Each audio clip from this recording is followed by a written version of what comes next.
राजौरी के केसरी जंगलों में तलाशी अभियान जारी। मुठभेड़ में 2 जवान शहीद, अफसर समेत 4 घायल। सुरक्षा के मद्देनजर बंद इंटरनेट सेवाएं की गई बहाल।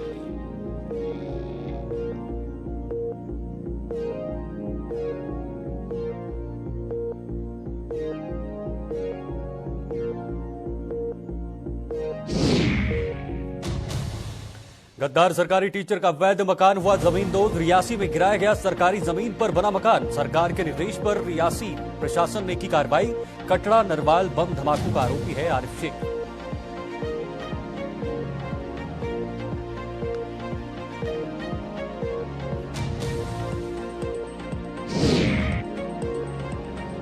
अपना अपना कारोबार बंद करेंगे जम्मू के व्यापारी। जीएसटी देने के बावजूद प्रताड़ित करने का आरोप। जीएसटी विभाग के विजिलेंस विंग पर फूटा गुस्सा।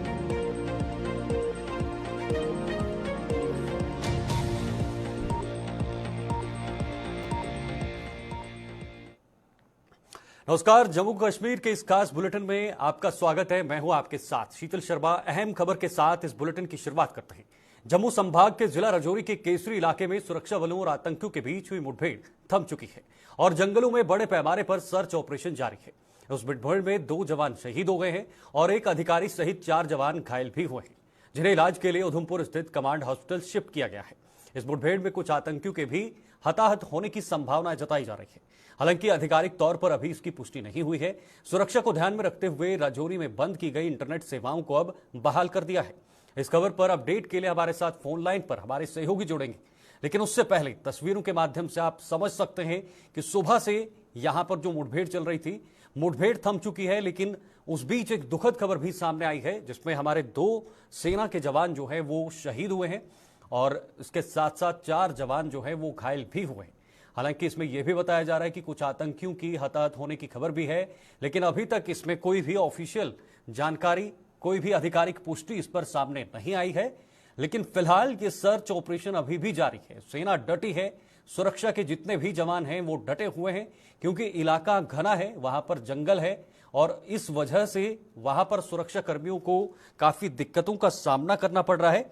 लेकिन फिलहाल जो इस वक्त की अपडेट आई है उसमें हमारे ही 2 जवान जो हैं वो शहीद हुए हैं और 4 जवान घायल हुए हैं, जिन्हें अस्पताल में भर्ती कराया गया है, उनका इलाज चल रहा है। और कुल मिलाकर वहां पर अपडेट एक और है, जिसमें फोन जो इंटरनेट सेवाएं वहां पर थी उन्हें बंद कर दिया था, लेकिन अब फिलहाल आम लोगों के लिए उसे खोल दिया है। और लेकिन सर्च ऑपरेशन जारी है। वहां पर इन जंगलों में आतंकवादियों का सर्च ऑपरेशन लगातार चल रहा है, उनको ढूंढा जा रहा है और कहीं ना कहीं अब इस पर अगला क्या कदम होगा सुरक्षा कर्मियों का, ये देखना होगा। फिलहाल हमारे साथ हमारे सहयोगी इस वक्त जुड़ गए हैं, सीधे उनका रुख करते हैं और उनसे पूरी जानकारी लेते हैं। हमारे साथ जमशीद मलिक जी जुड़ गए हैं। जमशीद, क्या कुछ जानकारी है अभी? शीतल, बिल्कुल अगर कहें इस इलाके में अभी तो कोई नई अपडेट तो सामने नहीं आई, मगर ये जरूर सामने आ रहा है कि जो 2 जवान शहीद हुए, उसके साथ जो 4 जवान घायल हुए थे, उन 4 जवानों को एयरलिफ्ट किया गया उधमपुर के लिए। उसके बाद एडीजीपी मुकेश सिंह भी यहाँ पहुंचे हुए हैं कोटरका इलाके में, जहाँ इनकाउंटर की साइड पर। उसके साथ साथ अगर करें, पहले जहाँ इंटरनेट खिदमत को बंद कर दिया गया, अब इंटरनेट को दोबारा बहाल कर दिया गया, मगर पूरे इलाके में इस वक्त बड़े पैमाने पर सर्च ऑपरेशन का सिलसिला शुरू कर दिया गया। उसके साथ साथ अगर बात करें, सेना के जहाजों की, हेलीकॉप्टर की लगातार इस तरफ आते हुए नजर आ रहे हैं और अब ड्रोन के भी काफी इस्तेमाल इस इलाके में देखने को मिला, क्योंकि सुबह 8 बजे जब इनकाउंटर स्टार्ट हुआ था, उसके बाद 9:15 बजे के बाद अभी तक किसी फायर की आवाज दोबारा नहीं सुनाई दी है। बिल्कुल जमशीद, इसमें यह भी महत्वपूर्ण है कि जो सेना के जवान थे उनमें 2 जवान शहीद हुए हैं और 4 घायल बताए जा रहे हैं, लेकिन दूसरी तरफ यह भी बताया जा रहा है कि आतंकी भी कुछ इस मामले में शामिल हो सकते हैं, उनमें भी हताहत हो सकती है, लेकिन आधिकारिक तौर पर पुष्टि नहीं निकलकर सामने आई है। क्या इस पर इनपुट सामने आ सकता है? क्या इस पर अपडेट सामने आ सकते हैं? क्या कोई आतंकवादी भी इसमें शामिल हो सकते हैं? बिल्कुल शीतल, आतंकवादियों की तरफ से ये हमला किया गया है, क्योंकि आज सुबह उस वक्त किया गया है जब सेना को ये सूचना मिली थी कि इस इलाके में मिलिटेंट छुपे हुए हैं, जिसके बाद इस इलाके का सर्च ऑपरेशन शुरू किया गया। और सर्च ऑपरेशन के दौरान ही मिलिटेंटों की तरफ से सेना पर फायरिंग की गई है और सेना के फायरिंग में 6 जवान घायल हुए थे, जिनमें से 2 शहीद हुए और 4 को एयरलिफ्ट उधमपुर कर दिया गया है। हालांकि मिलिटेंटों की संख्या कितनी है, कितने हैं, कहाँ के हैं, किस संगठन से हैं, ये कहना बहुत मुश्किल है, क्योंकि अभी इस इलाके में बड़े पैमाने पर सर्च ऑपरेशन चलाया जा रहा है और इस वक्त भी सेना के हेलीकॉप्टर की मूवमेंट लगातार इस जंगल के ऊपर नजर आ रही है। शीतल, तो क्या निकलकर अपडेट आ सकता है? क्या आतंकियों के मारे जाने की खबर आ सकती है बहुत जल्द सेना की तरफ से? क्या इसकी पुष्टि की जा सकती है?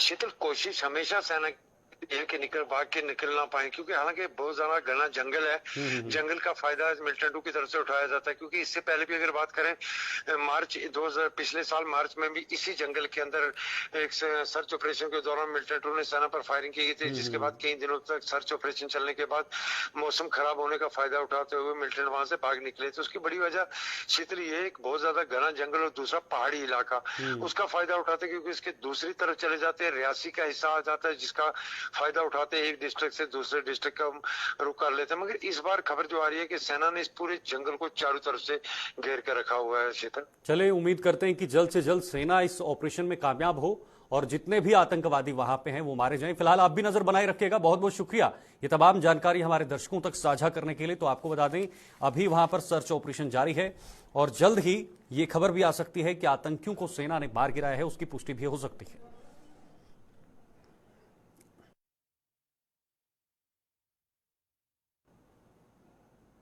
तो आगे बढ़ते हैं। देश के साथ गद्दारी कर 5 लोगों की जान लेने और 37 लोग गंभीर जख्मी देने वाले एक सरकारी टीचर का वैध रूप से बना मकान जिला रियासी प्रशासन ने जमींदोज कर दिया है। सरकार के आदेश पर यह कार्रवाई रियासी के माहौर तहसील के बरनसल इलाके में निवासी मोहम्मद आरिफ शेख पर की गई, जो फिलहाल जेल की हवा खा रहा है। मोहम्मद आरिफ ने बरनसल इलाके में सरकारी जमीन पर अवैध रूप से एक मकान बना रखा था। जिला प्रशासन ने पुलिस की मदद से कुछ गवाहों व स्थानीय लोगों की मौजूदगी में गिरा दिया। मोहम्मद आरिफ पर कटड़ा के नजदीक बस में हुए धमाके व जम्मू के नरवाल में हुए धमाकों में शामिल होने का आरोप है।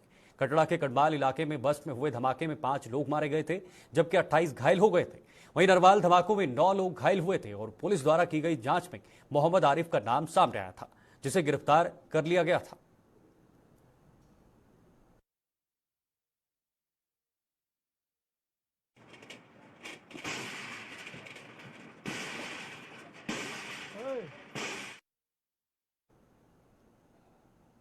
चलिए आगे बढ़ते हैं। जम्मू के व्यापारी वर्ग ने ईमानदारी से जीएसटी अदा करने के बावजूद उसे प्रताड़ित करने का आरोप लगाया है। व्यापारियों के मुताबिक जीएसटी के रूप में सरकार को करोड़ों रुपए का राजस्व देने के बावजूद आज लखनपुर से लेकर बनिहाल तक जम्मू के व्यापारियों को जीएसटी विभाग के विजिलेंस विंग द्वारा जगह जगह नाके लगाकर बेवजह जुर्माने किए जा रहे हैं, जिसे अब किसी भी सूरत में बर्दाश्त नहीं किया जाएगा।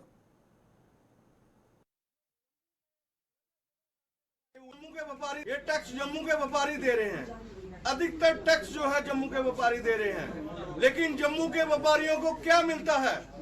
खाली हरासमेंट, सरकार का डंडा, जीएसटी विभाग का डंडा। जीएसटी विभाग का एक विजिलेंस डिपार्टमेंट है जो जम्मू में जगह जगह नाके लगाए हुए हैं। उनके नाके जो है लखनपुर से लेके बनिहाल तक है, लेकिन जब कश्मीर की बारी आती है तो बिगी बिल्ली बन जाता है विभाग। कश्मीर के अंदर विजिलेंस डिपार्टमेंट के कोई भी नाके नहीं है। हमारे व्यापारी जो है ईमानदारी से टैक्स कलेक्ट करके सरकार को दे रहे हैं, लेकिन जीएसटी डिपार्टमेंट वाले, विजिलेंस डिपार्टमेंट वाले खासकर हमारे व्यापारियों को परेशानी दे रहे हैं। और हम चाहते हैं जो विजिलेंस डिपार्टमेंट है वो अपनी होश में आए। और आपके माध्यम से जीएसटी कमिश्नर मैडम से भी अपील करूंगा कि जो अपने इस रवैये को ठीक करे, इस रवैये को ठीक करे। मेरे साथ तमाम जम्मू के व्यापारी बैठे हुए हैं और जो एसोसिएशन लीड करते हैं, और हम जीएसटी कमिश्नर से अपील करेंगे वो इस रवैये को ठीक करे, नहीं तो हम जो है जम्मू के व्यापारी अपनी दुकानें बंद करके सड़कों पे उतरेंगे। जम्मू स्मार्ट सिटी परियोजना के तहत शहर की स्मार्टनेस में और इजाफा करने की कोशिशें जारी है। इसी कड़ी में जम्मू नगर निगम द्वारा हर घर के बाहर डिजिटल डोर नंबर प्लेट लगाई जा रही है और आज यह मुहिम शहर के वार्ड नंबर 62 में चलाई गई।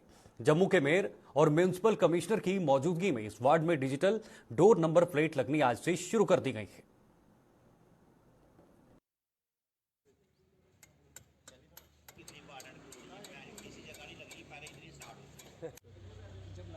फिक्स नहीं किया था, पहले चारों करके आता है, तुम एक फिक्स कर दोगे तो कैसे चलेगा?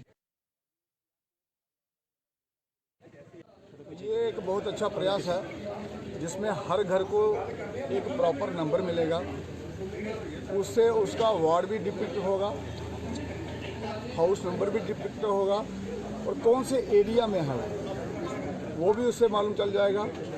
और किसी ने भी अगर ऐप में ये देखना हो कि इसकी लोकेशन कहाँ है, उसको नेविगेट करना हो, किसी को किसी का घर पूछने की ज़रूरत नहीं है, वो खुद ही ऐप उसको गाइड करेगी उसकी घर की लोकेशन की तरफ। ये बहुत अच्छा एक शहर को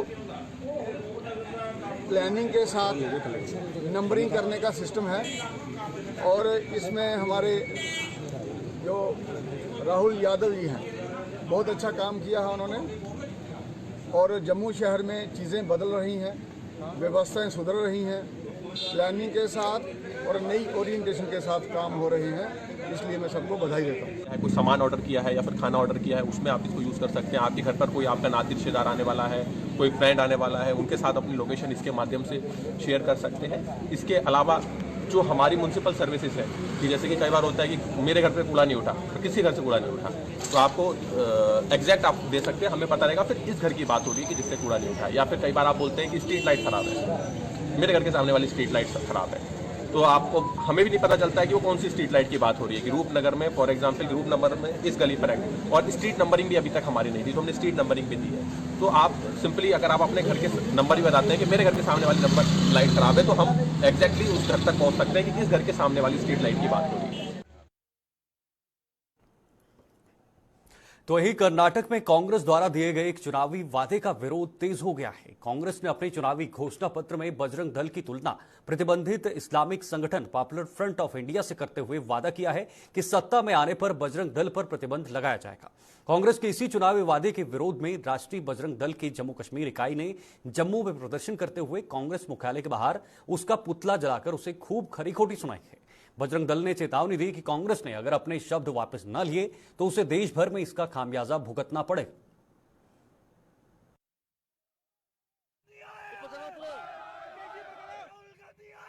लेकिन उसकी तुलना पीएफआई से करना, ये कहीं ना कहीं ऐसा लगता है कि कांग्रेस के लीडरों का दिमागी संतुलन जो है वो खराब हो चुका है।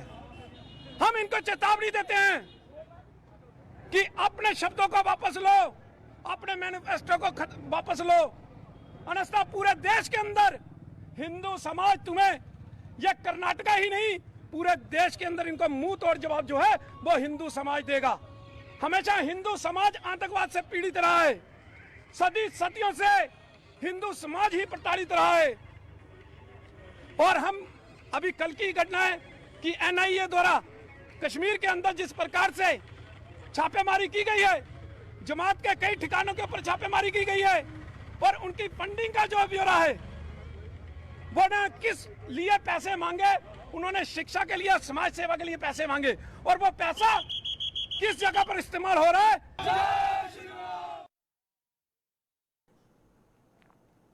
तो वहीं मेडिकल अलाउंस को बढ़ाने और रिटायरमेंट के सभी लाभ सेना व केंद्रीय अर्धसैनिक बलों की तर्ज पर देने की मांग को लेकर जम्मू कश्मीर के रिटायर्ड नॉन गेजेटेड मुलाजिमों ने जम्मू में आज एक बार फिर प्रदर्शन किया है।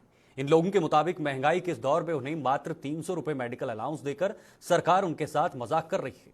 दूसरी ओर रिटायरमेंट के लाभ देने में भी उनके साथ भेदभाव किया जा रहा है, जिसमें सरकार को संशोधन कर उसके साथ इंसाफ करना चाहिए।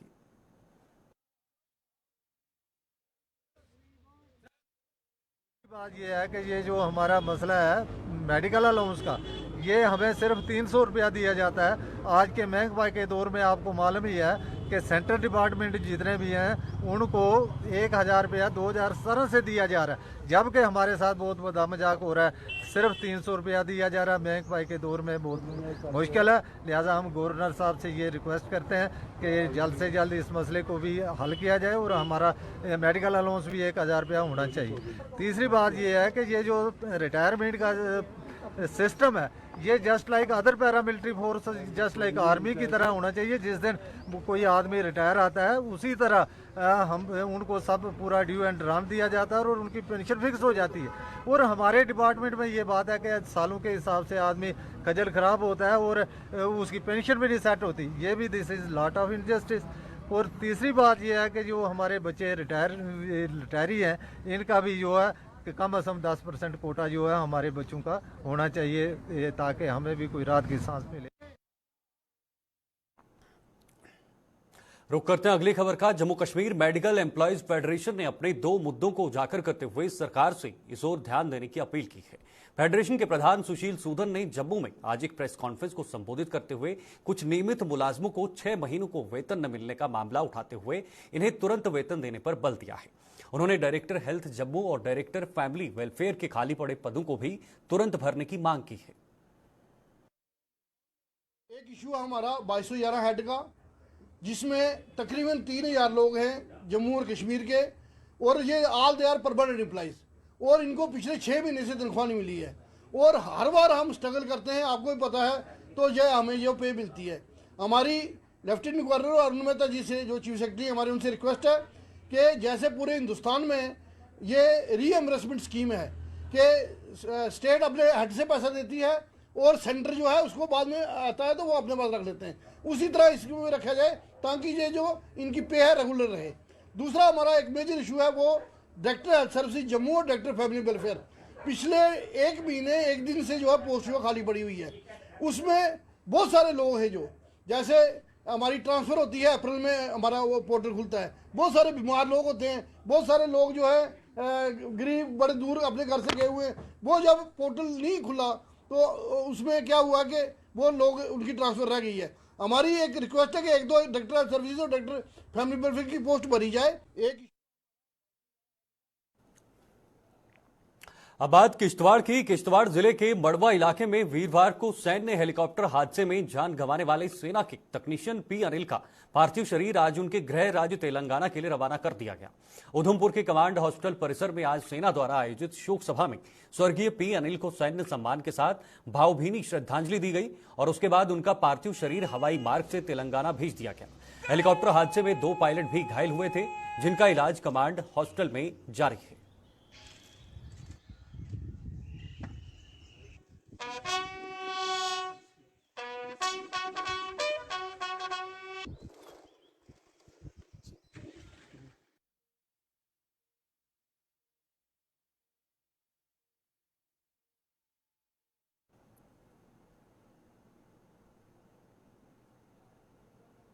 तो वहीं जम्मू के नरवाल ट्रांसपोर्ट यार्ड नंबर 6 और 2 आपस में जोड़ने के लिए बनाई गई एक पुली वाहन चालकों के लिए मुसीबत का कारण बन गई है। इस पुली का निर्माण ही इस तरीके से किया गया है कि इस पर से गाड़ी को गुजरना बड़ी गाड़ियों के चालकों के लिए भी टेढ़ी खीर साबित हो रहा है। इसके ऊपर से गुजरने वाली कई गाड़ियों के चैम्बर क्षतिग्रस्त हो गए हैं और तो और इस पर पानी की निकासी के लिए बनाए गए 2 गड्ढों को भी कवर नहीं किया गया है और ये 2 पहिया वाहन चालकों के लिए खतरा जान साबित हो रहे हैं।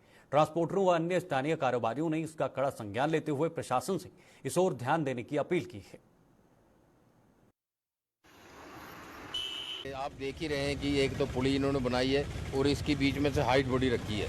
अगर यहाँ से कोई कार गुजरेगी उसका चैम्बर दूर लग जाएगा, गाड़ी बीच में लटक जाएगी, बड़े तरीके से गाड़ी निकालनी पड़ती है। दूसरा तो यहाँ पर इन्होंने 2 खड्डे रखे हैं कि जो गाड़ी का कोई स्कूटी वाला अगर रात को आएगा वो तो बीच में ही पड़ा रहेगा, क्या पता उसका पता लगेगा भी नहीं लगेगा। और दूसरी बड़ी जो बड़ी बसें हैं यहाँ से, ये अंदर सारा बस स्टैंड है और ये यहाँ पर आरटीओ दफ्तर भी साथ में है। तो इसको इन्होंने जब इन्होंने लगाया था तो कम से कम इसको ऊपर जंगले भी लगाने चाहिए थे। या तो ज़रूरी नहीं है कि कोई बड़ा हादसा होगा तो उसके बाद ही इनको पता लगेगा नहीं यार यहाँ जंगल है, उस वक्त तो फटाफट लगाने आ जाएंगे। लेकिन जब कोई बड़ा हादसा होगा तो मैं आपके माध्यम से यही कहूँगा कि कम से कम जब जहाँ भी ऐसी जगह है वहाँ पर जंगले लगाने चाहिए। यार ट्रांसपोर्ट आपको तो करोड़ अरबों खरबों रुपये टैक्स देता है, टैक्स लेने में तो आप एक रुपये का प्रेस नहीं करते हो, तो यहाँ पर ये पैसे लगाते क्यों नहीं हो? हर रोज 2-3 गाड़ियाँ जो है इस खड्डे में पड़ जाती हैं। अगर गवर्नमेंट ने इतना कुछ बनाया तो इन पर जंगले डालने चाहिए ताकि किसी का नुकसान हो। रोज क्रेन को हाइड्रा को बुलाकर फिर गाड़ियों को निकाला जाता है, 5-7 हज़ार का नॉर्मल खर्चा हो जाता है। अगर किसी का कोई नुकसान है, अगर किसी का चैम्बर टूट जाए तो उसका 10-20 हज़ार रुपये खर्चा हो जाता है। हाँ, पुली की ऊंचाई ज़्यादा है, इसको स्लोप बनाना चाहिए दोनों तरफ एक समतल। दूसरा जो ये गड्ढे बने हुए हैं इन पर डालने चाहिए। कोई फैसिलिटी नहीं देती, देखता कोई नहीं, पूछता कोई नहीं है। ये पुली तो बड़ी अच्छी बनाई हुई है इन्होंने, पर जो बीच में इन्होंने स्लैब डाला हुआ है ना, इसमें इन्होंने जंगले डाले हुए नहीं है बीच में। जो भी गाड़ी आती है तीसरे दिन 15 टायरी गाड़ी आती है वो भी फंस जाती है बीच। फिर ये ट्राला लगे हुआ है, ये बड़ा लगा हुआ है इधर, क्योंकि ये निकालने के लिए हमने रखा हुआ है। सिर्फ गवर्नमेंट ने क्या किया, ये पुली बना के सिर्फ बस ख़त्म कर दिया है। जंगले किसने लगाने हैं? टैक्स हम इतना पे करते हैं ना, आरटीओ दफ्तर में पता करें टैक्स, तीसरे दिन इनका टैक्स बढ़ जाता है। रोड टैक्स दो जी। बेमौसम बारिश के कारण किसानों की गेहूं की फसल को काफी नुकसान पहुंचा है। जम्मू जिले के मड ब्लॉक में भी किसान फसल की बर्बादी को देखकर आंसू बहा रहे हैं। किसानों के मुताबिक बारिश के कारण उनकी गेहूं की फसल को काफी नुकसान पहुंचा है। गेहूं की अच्छी पैदावार हो लेकर उन्होंने कई उम्मीदें लगाई थी, लेकिन मौसम की मार ने उनकी जमीनों पर उम्मीदों पर पानी फेर दिया है। इन लोगों ने प्रशासन से मौके पर आकर उनकी फसल का जायजा लेकर उचित मुआवजा देने की मांग की है।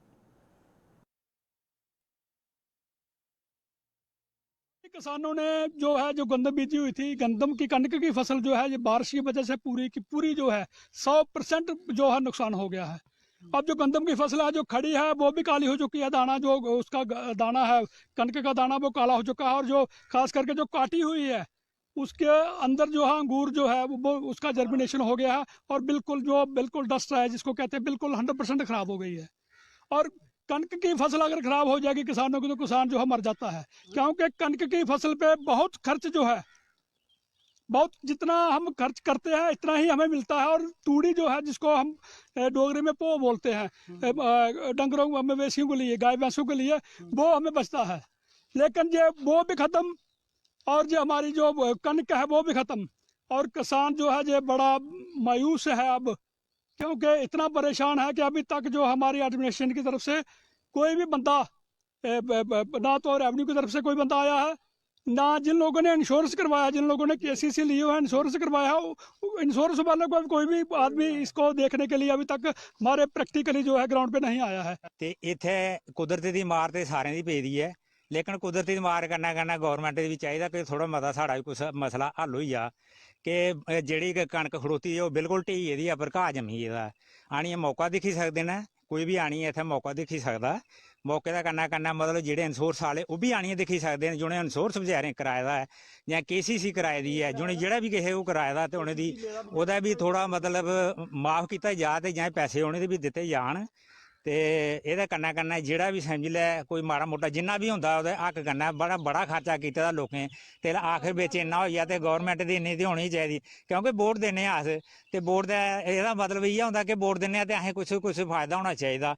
ਮਹਿਕਮੇ ਵਾਲੇ ਜਿਹੜੇ ਐਗਰੀਕਲਚਰ ਵਾਲੇ ਤੇ ਉਹ ਵੀ ਆਣੀਆਂ ਆਉਣ ਤੇ ਇੱਥੇ ਦੇਖਣ ਆਣੀ ਮੌਕਾ ਹੁਣੇ ਵੀ ਇਹਨੇ ਵੱਡੀ ਦੀ ਹੈ, ਤੇ ਉਹ ਬਿਲਕੁਲ ਤੇ ਉਹਦੀ ਸਤਿਆਨਾਸ਼ ਹੋਈ ਦੀ ਹੈ। ਜੇ ਰੇਟ ਦੇਣਾ ਤਾਂ ਵੀ ਥੋਂਦੀ, ਤੇ ਧੁੱਪ ਥੋੜੀ ਮਰੇ ਤੋਂ ਪਤਾ ਪਵਾਵਾ, ਤੇ ਜੇ ਧੁੱਪ ਪਵਾਵਾ ਤੇ ਤਾਂ ਵੀ ਥੋਂਦੀ।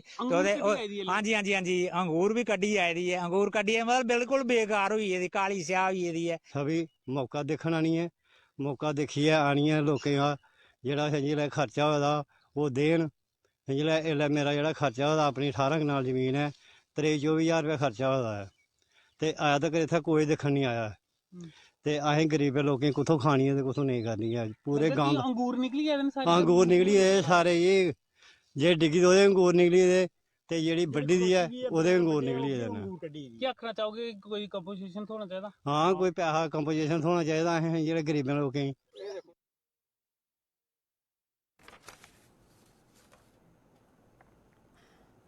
इधर कठुआ में लोगों ने शराब की नई खुल रही दुकान को लेकर विरोध प्रदर्शन किया है।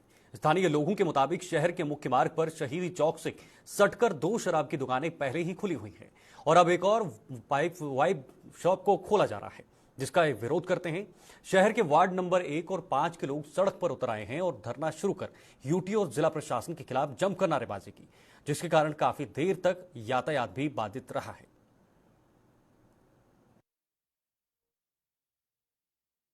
कोई सही बात नहीं है, इधर शराब की दुकान, उधर शराब की दुकान, इधर शराब की दुकान, मतलब कि कठुआ को मजाक बना दिया है, और हमारे लोगों को बर्बाद करने के लिए पूरे का पूरा सिस्टम तैयार बैठा है। तो मैं ये चाहता हूँ, जैसे हमारी माता बहनें बैठी हैं, हमारे बच्चे बैठे हैं, ये सारे बैठे हैं, जैसे इनकी मंशा होगी वैसा ही काम होगा। और ये बर्बाद कर रहे हैं लोगों को, और ये कैसी झूठी बन गई कि मतलब जिनका जो मन करे मतलब जहाँ मर्जी शराब का अड्डा खोल दे। तो फिर ये तो बड़ी गलत बात है। हम ये दुकान खुल रही है, हम अभी इसका शटर बंद करवाएंगे, 1 मिनट में बंद करवाएंगे, देखेंगे कैसे खुलती है। बिल्कुल नहीं ली गई है, बिल्कुल नहीं। एक जगह में 3 दुकानें। वाइन शॉप है जिसके लिए लोग प्रोटेस्ट कर रहे हैं जी। वार्ड नंबर 5-6 के एरिया है ये। लोगों को एश्योर किया है, जैसे टाइमिंग है, इनने कहा कि दुकान कैसे रात को कैसे खुली है जी। तो टाइमिंग है, टाइमिंग की कोई वायलेशन नहीं है उसमें। दूसरा, जिसने शॉप खोली है उसको उसने लाइसेंस लिया हुआ है। मीनवाइल जो लोगों के कंसर्न है यहाँ पर कि ट्रैफिक जैम होते हैं या दूसरे कुछ भी रीजंस होते हैं, उसके लिए एसडीपीओ साहब साथ में उस चीज़ को भी इंश्योर करेंगे कि यहाँ पर ऐसा ना हो, चाहे वाइन शॉप खुलती है या नहीं खुलती है, तो एक अलग चीज़ है। ट्रैफिक की प्रॉपर मैनेजमेंट थोड़ी और इम्प्रूव कर जाए अगर ऐसा है तो। मीनवाइल वाइन शॉप का इशू है, जैसे लोगों की बात सुनी है, डीसी साहब के पास भी पहुँचाइए ये, तो डीसी साहब के पास चले जाएंगे लोग, हम भी चले जाएंगे, ये लोग चले जाएंगे, उनके साथ हम भी जाएंगे।